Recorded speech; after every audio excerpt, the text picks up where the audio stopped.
Good morning, everybody, and welcome to the Hardcore Mortgage Real Estate Business Podcast. Today is September 15th. We are halfway through the month of September in 2021. And with us today, we have our special guest. We have Kevin Stewart from the Stewart team. Hi, Kevin. Hello, how are you? Stewart team located in Rochester, Michigan. And also, Kevin's been with us so many times on the podcast, on the radio show. As a matter of fact, Jessica Zilke is partner in crime. She's doing her continuing ed because it's that time of year. She'll be on the radio show this weekend along with Kevin, we hope. But with me, today, not only do we have Kevin Stewart, we have Miss Becky Alley. Hi, Becky Alley. Hey, what's up, everybody? And Mr. John Kolb. Good morning, John Kolb. Good morning, everybody. It should be noted out there that John Kolb and Becky Alley are in the top 1% of all mortgage originators. We're in the spring and summer. Reasons for that, not 100% sure. A little bit of seller greed, I could say. People just literally overshooting the moon on the price of their houses is causing a couple houses to stay in the market a little longer than they should. And then a little bit of buyer fatigue, I think, is the second half of that. I know last time I was on, we talked about buyer fatigue and how that is real. And that's a thing. Buyer fatigue is happening. It's been happening the second half of the year where buyers have been getting outbid and just beat against the wall. And a lot of them have taken a time out. So I think that there's been a fair amount of people that have backed off a little bit on their search in an effort to put it off for a little bit of time. So those two factors, I think, help. It still is very, very much a seller's market. It's still very tough out there. Like, that's not changing any of that. But again, I'm not sure I would say it's quite as aggressive as it was in April, May, June. But, time will tell here in the next couple of months because interest rates are still crazy low. People have seen them going up a little bit. So that caused a little bit of people jumping in to try to say, oh my gosh, I need to do this before, quote, quote, quote, going from there. So I think that I agree, but disagree a little bit. All right. So Kevin, let me just ask you one question. I want to go to Becky and John to get a street perspective on the mortgage end. Kevin, so the market is still strong, correct? Yes or no? Yes. Okay, great. Becky Alley, I'm going to you right now. He brings up a great point. Kevin brings up a great point. Market's still strong, but we're talking about you and John working with buyers. Kevin works with buyers also. I love the term buyer fatigue. Because we're in Detroit, I'm going to break it down a little further. Buyers are getting sick and tired of going through all the crap, right? And they're getting sick and tired of the multiple offers they're putting in that are being denied, the seller greediness, which Kevin directly referred to. Let's talk a little bit, and we'll keep it positive, but it's real. Let's talk about what's going on the street and buyer fatigue, because we're working with a lot of buyers. As far as the seller greed part of it, obviously that is a real thing. Kevin's going to see that more so than we are, but we'll see it on the appraisal side of it, where people are shooting for the moon. They're still overbidding on these property values. And then obviously we get the appraisal back, and guess what? It doesn't support this unrealistic number that the sellers were wanting, right? So then we have to have those conversations, like either you provide data that is going to support the sale of your home, that price that you opted for, or we need to renegotiate these terms because the buyers are not going to be coming up with X amount of dollars, right, to bridge this gap. And more times than not, when we are getting these appraisals, there is no data to support these values. They're having to come back to the table and renegotiate. And on not several, but a couple of transactions this month, I ran into that, and we were able to renegotiate and get everything going on. But I feel like with buyers, they're becoming a little bit more savvy. They're no longer willing to throw in these giant appraisal guarantees like we saw back in April, right? I feel like people are just throwing money at the wall, whereas I feel like we're not seeing as much of that right now. So it's still very much a seller's market, like Kevin was saying, but I do feel like the buyers have, that fatigue has also resulted in they're not willing to just throw money at these houses anymore. And they're being a little bit more smart about these offers that they're putting on the table right now. Yeah, I see that, and we see that every day. And John Kolb, I want to bring this up to you because I know there's parts of you. There's a lot of parts of you that understand that this is a free market society. We're in a capitalistic society, but the seller greed thing and the the offers where people are getting denied, that rubs you the wrong way, right? I mean, it does. It gets at you a little bit, but I'm going to play devil's advocate here. Shouldn't a seller hold out for the most amount of money? I'm asking. I mean, should they or shouldn't they? You tell me. I mean, if I'm selling my house, I am. So yeah, of course. I mean, now, but we've created our own monster here, and we have to correct our own correct the monster. We are the industry. We are the ones that were doing the appraisal guarantees. Making sure that the clients understood everything. But that's because clients needed to get into homes and needed to purchase. So you do what you have to do. We adapt and we overcome, and we've done that. Now we just have to correct it back a little bit and make sure that people understand that the appraisal guarantees aren't as prevalent, that appraisals are still, trying to catch up, even though that's crazy. We say that in the middle of September, but they are still trying to catch up to everything going on. And that sale that was down the street for 450 when everything else is selling for 400 may not be a real good comparable anymore because there was an appraisal guarantee and it didn't really appraise at that point either. So yes, of course, the seller wants to get the most money, but as we always do, as Kevin and his entire team do, we have to educate, we have to explain, and we have to understand. And, the same thing holds true for everything that we do on refinances as well, is that, sometimes people don't like our answers. I have a client who wanted to refinance, and when I ran his numbers, his payment was actually going up because I had to explain to him that his taxes were adjusting from when he bought the house in February of 2020. And he's mad at me for that. But Yeah, he's mad at you because his taxes went up. We like that. I mean, that's irrational. It sounds irrational. And I want to go to this one. I've got one for you, Kevin. By the way, this is the Hardcore Mortgage Real Estate Business Podcast brought to you by Capital Mortgage Funding, powered by Fairway Independent Mortgage Corporation, a top 5 lender in the United States of America, equal housing lender, NMLS number 2289. That's for all our compliance and legal team. Kevin Stewart here from the Stewart team in Rochester. His partner, Jessica Zilke, she's off doing her continuing ed. They're going to be our guests on the Hardcore Mortgage Show, heard every Saturday for the last going on now 23 years from 9 to 10 in the morning on 97.1 FM here in Detroit. So tune into that. But Kevin, a little correction. So John pointed out maybe there's a little correction. I'm going to go down a path with you, and I'm going to ask you a direct question here. Kevin Stewart, a little correction. Are you still seeing major bidding wars, or has that backed off a little bit? Has that calmed down a little bit? And if, in fact, it has calmed down, give me a ratio. If there were 5 or 6 or 10 bids, multiple offers put on a house, what's it ratcheted back to right now? It's definitely ratcheted back. It's pinned down. I had a conversation with the seller this morning on that. We aren't seeing in general, because of the increase in comparables, meaning that people are starting to get their price a little more accurate. Sometimes, or overshooting the moon so far that you're not getting 10, 15 people that are bidding because the buyers are getting more savvy. They're fatigued, all the things we've talked about. And they're saying, you know what, I'm going to wait. I'm going to see if this thing is still available in a week or two, because I don't think the price is right. I'm not willing to do that. So we're seeing, this recent one I had, we got 2 offers. Both were great. Both were over asking price. They were actually almost the same offer. We didn't get 7, 8, 9, 10 offers. That's what we were seeing in the spring. We were seeing 10. I mean, it would take us a day to put together offers for listings that we were putting on. We would have to write up multi-page reports for our sellers to explain these offers to them, to break down all the terms. And it was very, very, very tough for a seller to decide. Right now, they're getting 1 to 3 offers per property. And sometimes not in 24 hours. Sometimes it's 4, 5, 6, 7 days.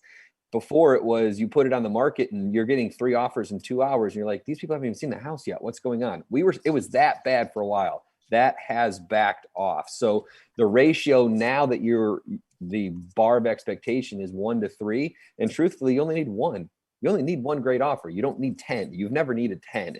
People think that if you don't get 10 offers, clearly everybody did something wrong. That's just not true. If you get 1 great offer that's at above traditional market value, you still won the day. Why do you need 10 offers? Right. Still setting that bar of expectation and curbing that expectation, but it's because they've seen it for a while, or they were in the market trying to buy and they got outbid 6, 7, 8, 9 times by 7, 8, 9, 10 offers. And now it's time for them to sell. And they're like, well, I'm going to get it too.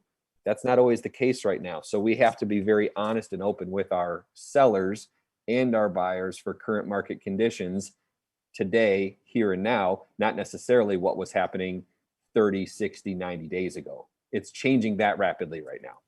You know, Kevin, I've been doing real estate for a long time. We've been doing mortgages for a long time. We've been doing real estate for a long time. And the old adage is, right, it only takes one.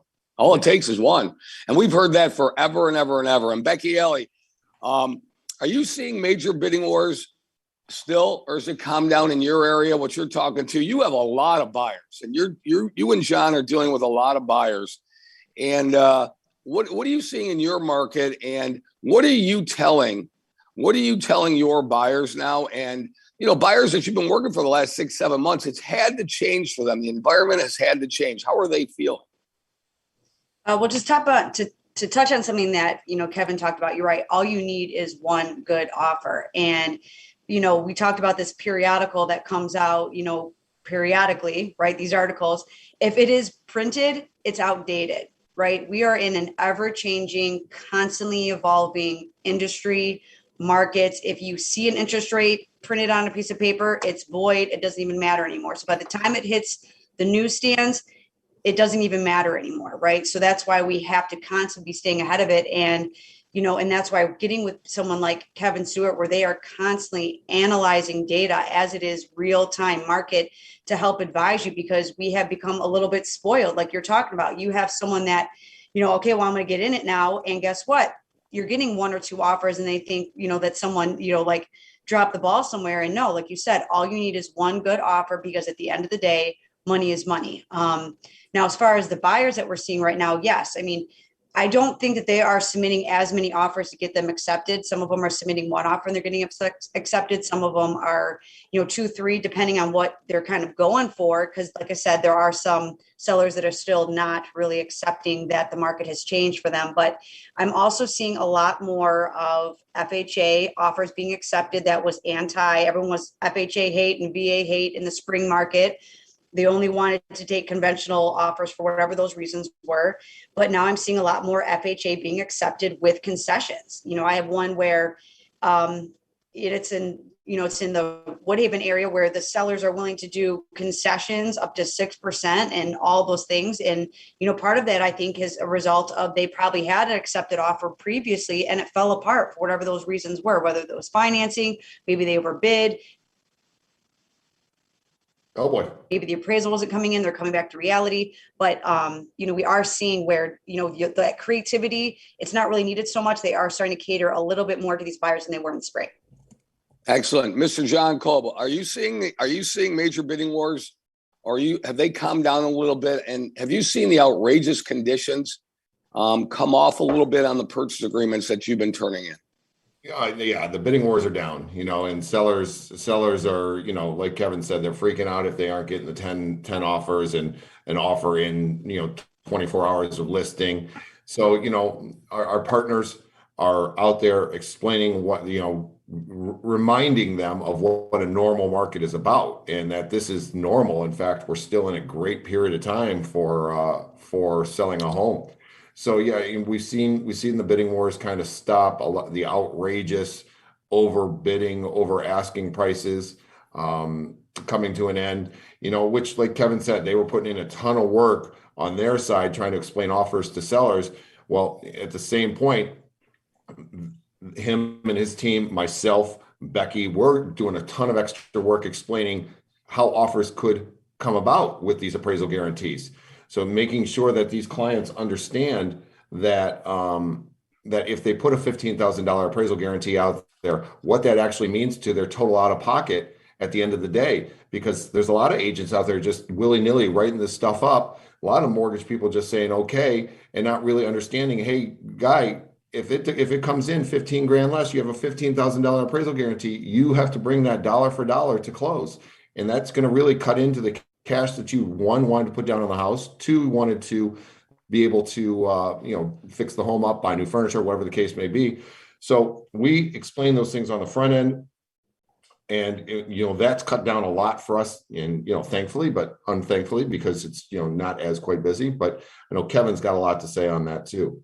Well, keep in mind, what people forget is 10 offers isn't always a good thing. I can tell you 3 out of 4 times that we get offers above 6, right? When it goes above 6, we're staring at the offers going, I don't know, throw a dart on a dartboard. Which one do you want? Because they're all the same. They're all super, super, super close to each other.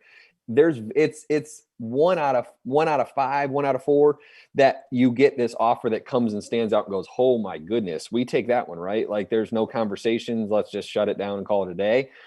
The majority of the time all year long that we've been getting these 10, 12 offers, most of them, there's 5 or 6 of them that are darn near the same stinking offer.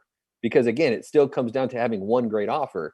And so sometimes having 2 offers or 3 offers that are similar, it's easier to say, okay, this one has a differentiating factor. This one has something in it that's good for the seller that we can play upon, the capabilities of the buyer, whatever the case is, that we can differentiate when there's 1, 2, 3.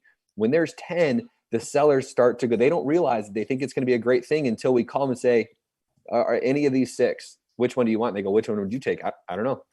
One of these, I can tell you of these 6, 2 of them aren't going to perform. 2 of them aren't going to get to the closing table. So we just got to hope to goodness that we pick the right one. And it's a little bit of a crapshoot and it's not fun. And then all of a sudden, if it doesn't work out, you have to go back to the table, like Allie was saying, and Becky was saying, that you have to go back and all of a sudden redo the whole thing. And now you're looking at an offer that's $5,000, $10,000, $15,000 lower because you lost your competitive situation. So sometimes less is more. Hey, Kevin, let's get into a little conversation that mortgage people generally don't like to discuss with realtors, and realtors always want to discuss with their clients. So I'm gonna touch base with a little bit of a sensitive issue, because you're a very strong partner of ours, and I feel like we could talk about anything, and we want to give our audience the hardcore mortgage, real estate, and business truth here. Interest rates. How often do interest rates right now come into play when you're talking to a buyer? And with rates being so low in this interest rate environment, are interest rates a sensitive topic? And why do you talk about rates with a buyer? Well, it's an extremely sensitive topic. And this is the problem, because people go on the internet and they click a couple buttons and all of a sudden get dangled this really good looking carrot that they try to go eat. And what they don't realize is they don't start looking at the paperwork. They don't know what they're doing. They're just clicking buttons and they're like, oh, look, I can get 2%. No, you can't. You can. Anybody can get you 2% if you're willing to write a huge check at closing. And then you get into the nitty gritty and you start explaining, and then they get super upset because they're like, well, that's not true. And you're like, well, it is true. I mean, you can believe me or not believe me, but I think my 17 years trumps the internet that, you just met.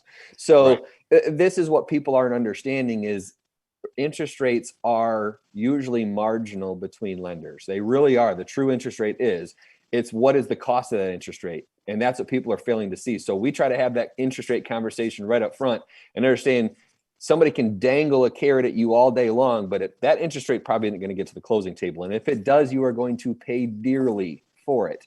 So let's have a conversation with more than one lender that's actually going to talk to you on the phone, is going to pick up the phone and call you back and have a realistic conversation about what interest rates are. And then we refer them to great partners like you guys that are going to sit down and have the conversation and be realistic about what those numbers are, instead of just click, click, click, done, because that's not truth. That is not how it really works. Kevin, I throw that out there because you see, mortgage people in general are really sensitive when it comes to rates for that reason. And there's a key word out there that I like to throw around. It's called trust. We trust you. We trust other partners as well.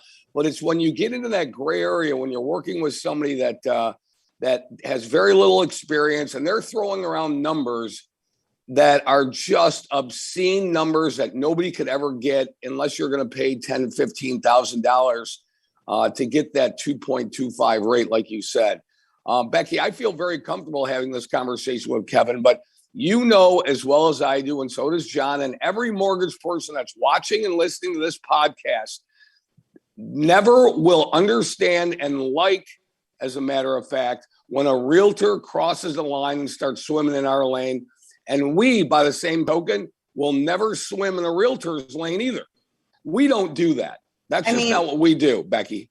No, I mean, but when it comes to rates, I mean, we already up against, you know, like you said, like the internet, right? It must be true because I saw it on the internet, right? I mean, there's just so much of it's like I don't know, it's like too much information, right? And I actually had a client reach out to me and be like, it was some ridiculous, unrealistic rate, right? And I said, okay, you can get that, but you're for sure going to be paying for that rate. And they're like, no. They said it was no cost, this and that and the other thing. I'm like, okay, well, send me the quote, regardless if we use me or not.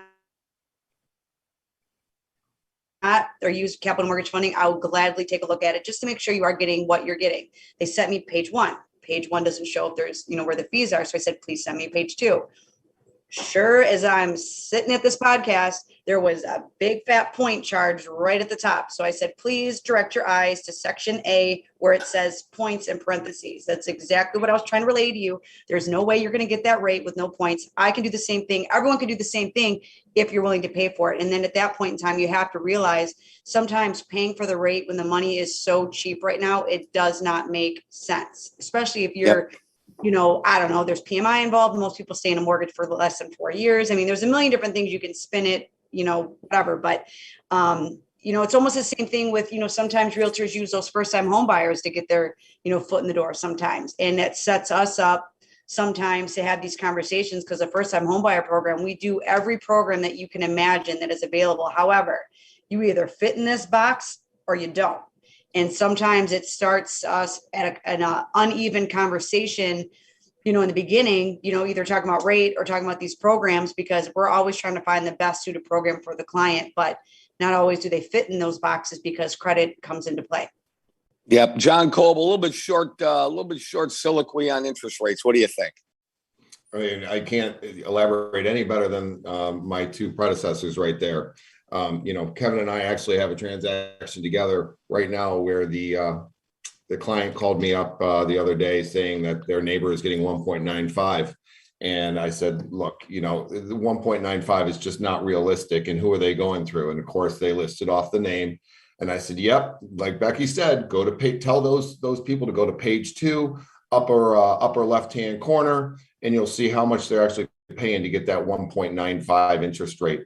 And just like Becky had said, I'd be happy to review the documents for them for free, just to let them know what they're getting themselves into to make sure it's the right thing for them.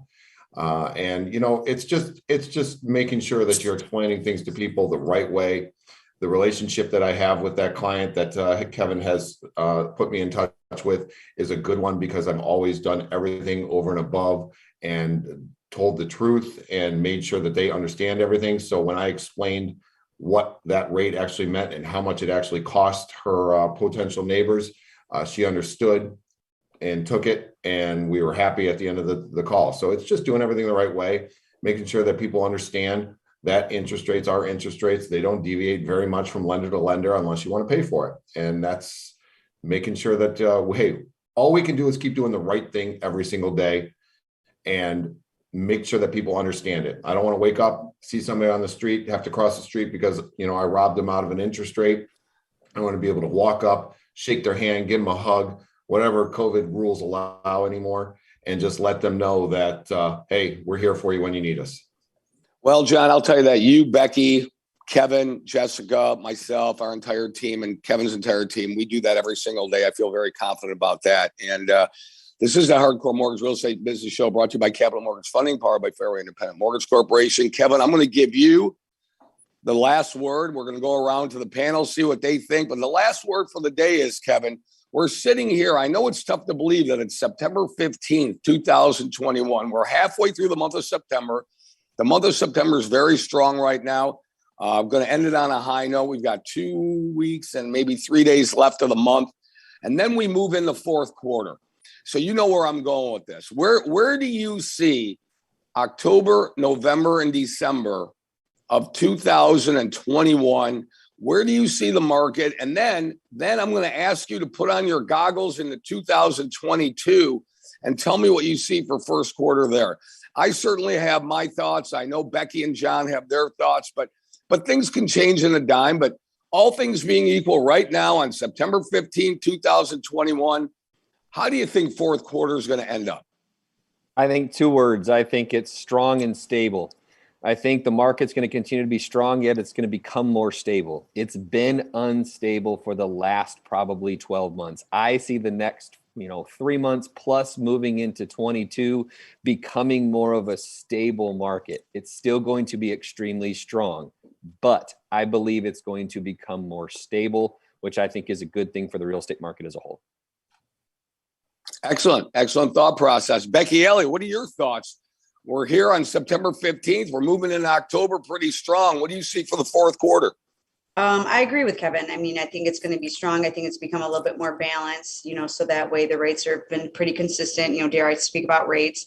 But like I mentioned, before on a different podcast, what's cool about Michigan and our real estate market is that we're no longer seasonal. We're seeing just as strong through 22, like the winter months. People are not afraid to move in the winter anymore. It makes sense. And it's not because they're necessarily going to get a good deal. It's just because, where the inventory is, it's 365 in Michigan, and snow on the ground, rain, Hurricane Katrina's coming. Who knows with all this rain we got, but people are always looking to purchase and elevate themselves, whether, no matter what the month is, which is kind of cool to see Michigan evolve the way that it has over the last several years. Excellent thought. John Cole, what do you see for the fourth quarter in 2022? Agree with both of my predecessors. Again, once again, we are a state that is becoming 12 months, 4 seasons.